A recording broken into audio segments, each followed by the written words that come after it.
Hello friends, आपका स्वागत है हमारे चैनल पे। और आज हम आपको बताने वाले हैं क्लास 12th इकोनॉमिक्स का सिलेबस सीबीएसई के स्टूडेंट्स के लिए।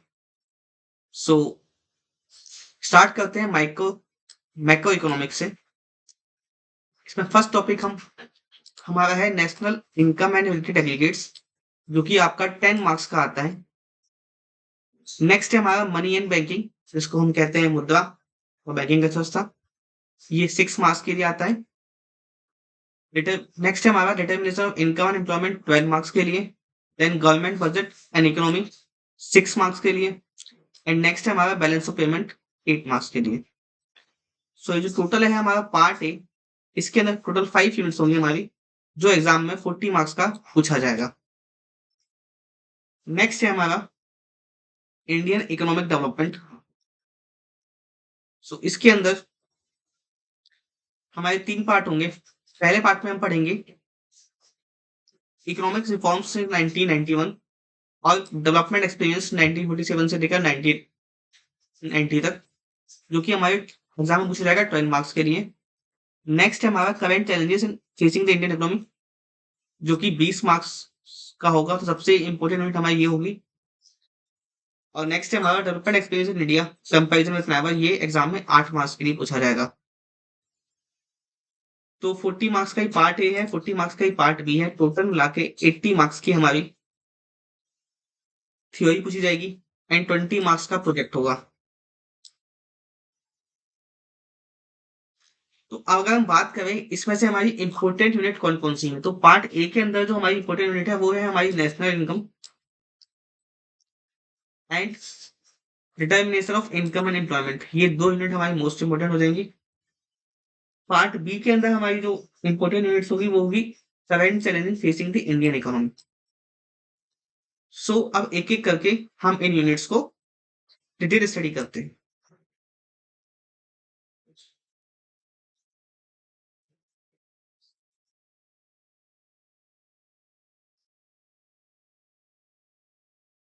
तो अगर हम बात करें नेशनल इनकम के अंदर, तो नेशनल इनकम हमसे क्या क्या पूछता है। नेशनल इनकम के अंदर बेसिकली हमसे कुछ डेफिनेशन पूछेगा, कुछ कॉन्सेप्ट पूछेगा, जैसे कि कंज्यूमर गुड्स क्या होते हैं, कैपिटल गुड्स क्या होते हैं, फाइनल गुड्स क्या होते हैं, इंटरमीडिएट गुड्स क्या होते हैं, stocks flow, gross investment depreciation. इसके अलावा यहाँ पर हमारे 2 तरह के जो सर्कुलर फ्लो ऑफ इनकम होता है, 2 सेक्टर मॉडल, 3 सेक्टर मॉडल, इनकी हम बात करेंगे यहाँ पे। इसके अलावा यहाँ पर नेशनल इनकम कैलकुलेट करने के जो मेथड है, 3 मेथड। कौन कौन से? वैल्यू एडेड प्रोडक्ट मेथड, दूसरा है एक्सपेंडिचर मेथड और तीसरा है इनकम मेथड। तो कई बार इन तीनों पे फुल बैच क्वेश्चन एक 6 से 8 मार्क्स का एग्जाम में पूछ लिया जाता है। इसके अलावा हम कुछ नेशनल इनकम के एग्रीगेट्स भी निकालना सीखेंगे। इसके अंदर होगा जीएनपी, एनएनपी या जीडीपी, एनडीपी। तो ये चारों चीजें हम मार्केट प्राइस पे भी निकालना सीखेंगे एंड फैक्टर कॉस्ट पे भी निकालना सीखेंगे। इसके अलावा इसमें 2-3 टॉपिक और होंगे। फर्स्ट होगा GDP indicator, GDP and welfare. So this is all about the national income which we will study in our lectures. Next topic यहाँ पे आता है मनी एंड बैंकिंग का।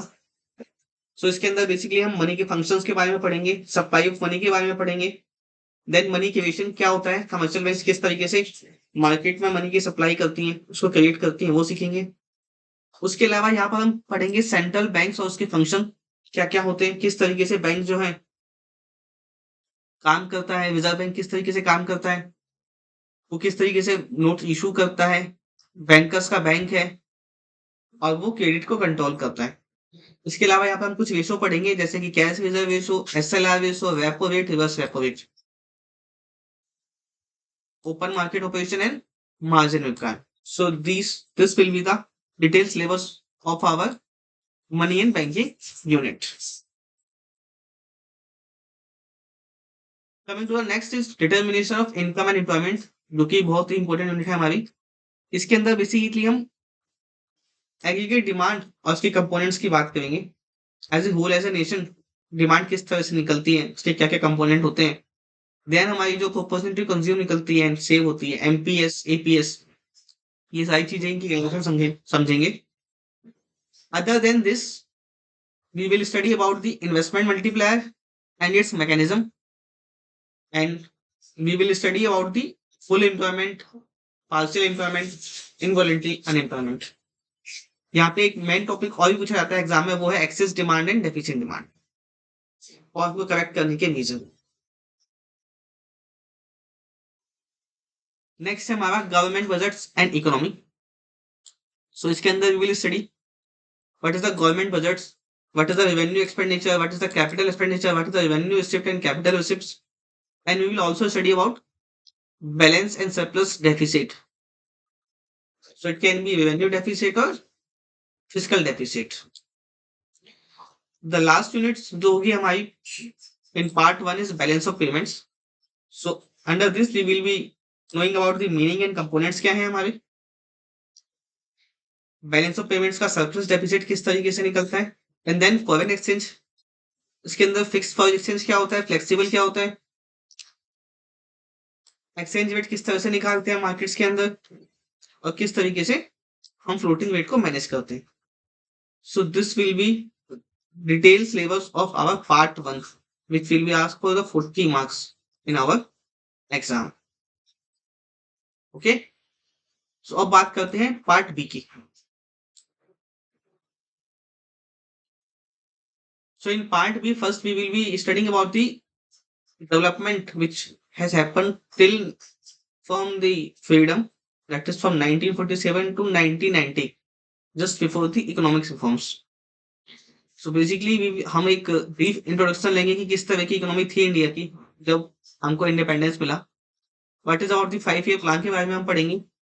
देन हमारी एग्रीकल्चर की पॉलिसी किस तरह की थी, उसके फीचर्स क्या थे, क्या प्रॉब्लम्स थी, दैट वी विल स्टडी।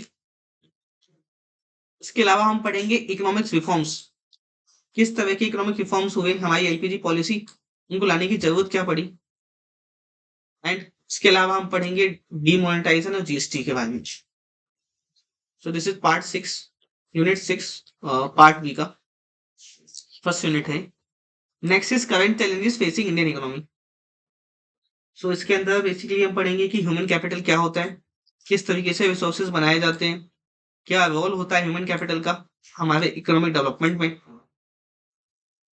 और किस तरीके से हमारे एजुकेशन सेक्टर की ग्रोथ हुई है जिसकी वजह से हम ह्यूमन कैपिटल को बना पा रहे हैं। इसमें बाकी के जो एरियाज होंगे हमारे वो होगा रूरल डेवलपमेंट, किस तरह से उसकी क्रेडिट और मार्केटिंग होती है। इसमें हम फार्मिंग के बारे में भी पढ़ेंगे और कोऑपरेटिव सोसाइटीज के रोल्स के बारे में पढ़ेंगे। नेक्स्ट इसमें पढ़ेंगे एम्प्लॉयमेंट की वर्कफोर्स की ग्रोथ किस तरह से हुई है, किस तरीके से एम्प्लॉयमेंट चेंजेस होता है, और लास्ट हम पढ़ेंगे इसके अंदर सस्टेनेबल इकोनॉमिक डेवलपमेंट कि इसका क्या रोल है, क्या इफेक्ट्स होते हैं और किस तरीके से ये हमारे रिसोर्सेज और एनवायरनमेंट को अफेक्ट करते हैं। नेक्स्ट जो हमारा लास्ट यूनिट होगा वो होगा डेवलपमेंट एक्सपीरियंस ऑफ इंडिया, जिसके अंदर हम अपने नेबर्स कंट्री के साथ कंपैरिजन करेंगे, इंडिया का पाकिस्तान के साथ, इंडिया का चाइना के साथ, और साथ में ही हम कुछ इश्यूज देखेंगे जैसे कि इकोनॉमिक ग्रोथ के इश्यूज, पॉपुलेशंस के इश्यूज, सेक्टरल डेवलपमेंट के issues, other human development indicators. Next है हमारा पार्ट सी जिसके अंदर कुछ बुक्स दे रखी हैं, so which you will have to study as per your school curriculum. So this is all about the syllabus of class 12th.